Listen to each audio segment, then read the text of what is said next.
وہ ان کا trade mark ہو گیا.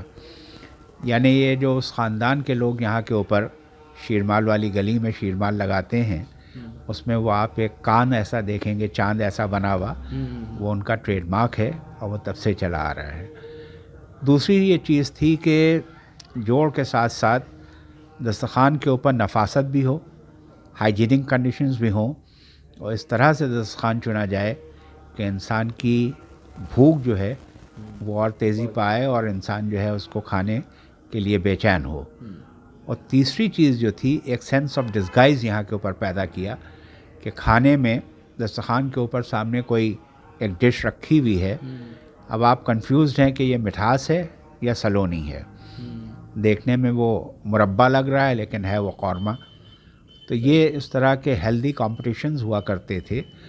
اور یہاں کے اوپر بریانی سے پلاؤ کی ایجاد ہوئی، یعنی وہ بہت ہی نفیس یہاں کے مسالے جو تھے ان کو کوٹ کے، پیس کے، چھان کے، اس کی یخنی بنا کے پھر وہ پلاؤ پکایا گیا.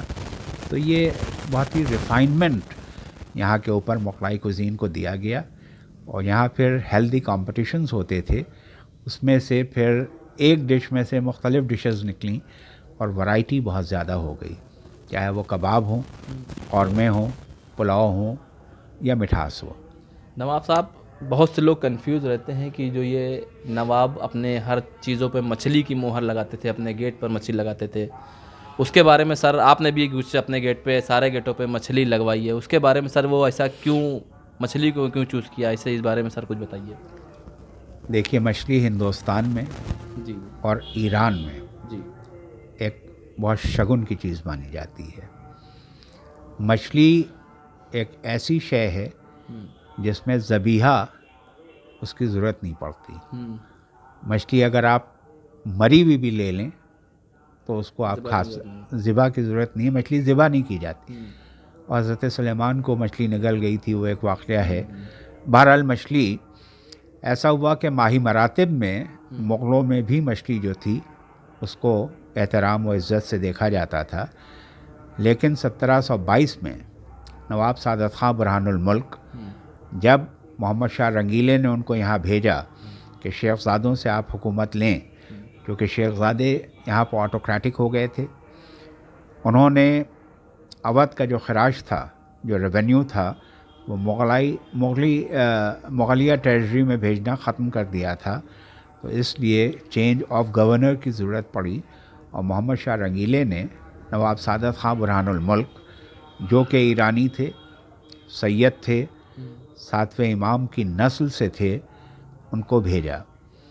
تو انہوں نے یہاں پر پہلے فیض آباد میں وہ تشریف لائے جس کو بنگلہ کہتے تھے، وہاں پر کچھ قیام کیا. اور شیخ زادوں نے یہاں پر مچھی باون جو بنوایا تھا، پنج میلہ تھا، اس کا ایک شیخن دروازہ تھا، وہ بہت ہی اونچا تھا، بڑا تھا. تو اس میں انہوں نے اپنی ایک طاقت کو مظاہرہ کرنے کے لیے ایک جوتا اور ایک برہنہ شمشیر، ننگی تلوار ٹانگ رکھی تھی. اس کا مقصد یہ تھا کہ جو شیخ زادوں سے ملنے کے لیے آئے ان کے جوتے کے نیچے سے سر جھکا کے آئے، اور اگر کسی نے سرکشی کرنے کی کوشش کی تو ایک ننگی تلوار اس کا سر قلم کرنے کے لیے ٹنگی ہوئی ہے.